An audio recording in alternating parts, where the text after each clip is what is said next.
Olá! Hoje a gente vai fundo numa história milenar para tentar encontrar um mapa, um modelo surpreendente para a crise que a gente vive hoje. A base para essa nossa conversa é a sabedoria da Cabala e a sua leitura da porção bíblica de Vaigash. Sabe, é uma sensação que paira no ar, não é? A gente nunca esteve tão conectado pela tecnologia e, ao mesmo tempo, parece que nunca estivemos tão fragmentados, tão desconectados uns dos outros. De onde é que vem essa contradição toda? Então, a resposta, segundo essa sabedoria, não está em alguma nova invenção ou numa solução lá do futuro. Na verdade, ela estaria codificada num drama familiar de milhares de anos, só esperando para ser decifrada, quase como um mapa do nosso mundo interior. Bom, vamos começar olhando para a nossa situação atual. A fonte que a gente está analisando aqui defende que este momento que estamos vivendo não é exatamente uma novidade. É, na verdade, um ponto de crise espiritual bem conhecido e já descrito. E aqui, olha só, vem o diagnóstico. A humanidade como um todo já percebeu que tem algo errado. Existe essa consciência de que a gente precisa se unir, colaborar para resolver os grandes problemas. O grande obstáculo, segundo essa visão, é a nossa própria natureza, o egoísmo, que age como uma barreira gigante bem na nossa frente.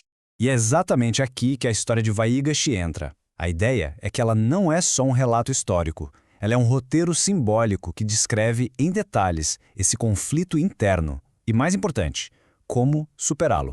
Bom, só para refrescar a memória, a história é um drama daqueles. Judá se oferece no lugar de Benjamim e esse ato de sacrifício faz com que José, que era o todo-poderoso governador do Egito, finalmente se revele. Ele era aquele irmão que eles tinham vendido como escravo anos atrás. E aí a família toda se reúne, se muda para o Egito para fugir da fome e José coloca em prática um plano econômico bem radical para salvar todo mundo.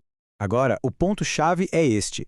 Na perspectiva da Cabala, cada personagem, cada acontecimento, tudo isso representa uma força dentro de nós.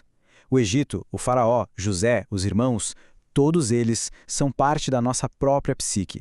Certo, então, que forças são essas? A história basicamente decodifica a dualidade fundamental que move a todos nós. Segundo essa visão, toda a criação é feita de apenas duas forças opostas. De um lado, a força de doar, que é associada ao Criador. Do outro, a força de receber, que é a natureza da criatura, ou seja, de todos nós. E o nosso grande propósito seria aprender a juntar essas duas forças. A nossa configuração de fábrica, digamos assim, a nossa natureza básica é essa vontade de receber, o desejo egoísta. E isso não é um julgamento de valor tipo bom ou mal, é só uma descrição do nosso sistema operacional padrão.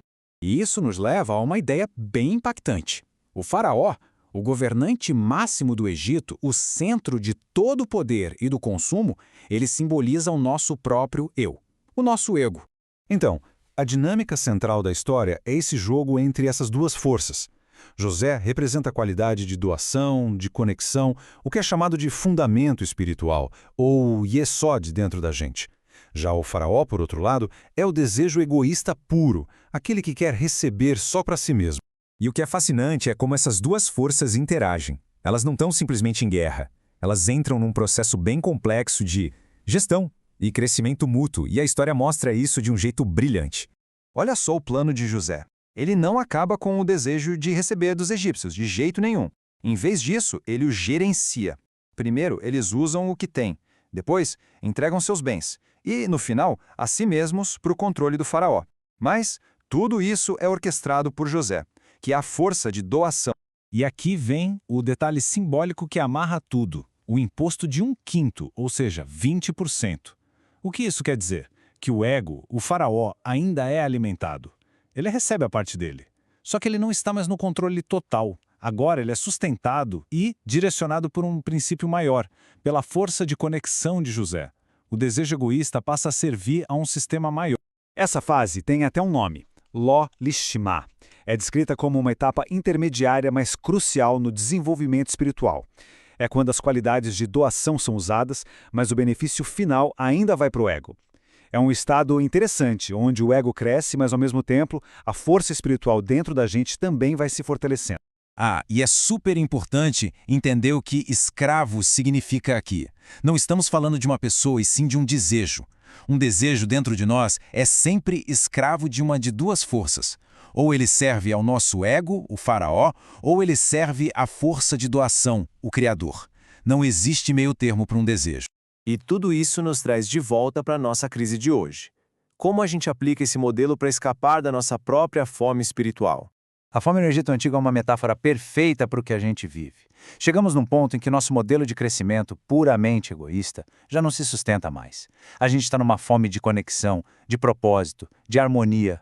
A história nos dá a estratégia. José não coloca a família dele no meio da muvuca do Egito. Ele os estabelece na terra de Gósen, um lugar à parte. Simbolicamente, isso quer dizer que a gente precisa, de forma consciente, separar e proteger nossas intenções de doar, criar um espaço interior onde essas qualidades possam crescer, ficar fortes, sem serem engolidas pelo ego. E a partir desse lugar, de Gósen, elas podem influenciar e gerenciar todo o nosso Egito interior.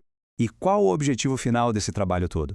O Zohar, que é um texto central da Cabala, descreve isso como a unificação dos mundos.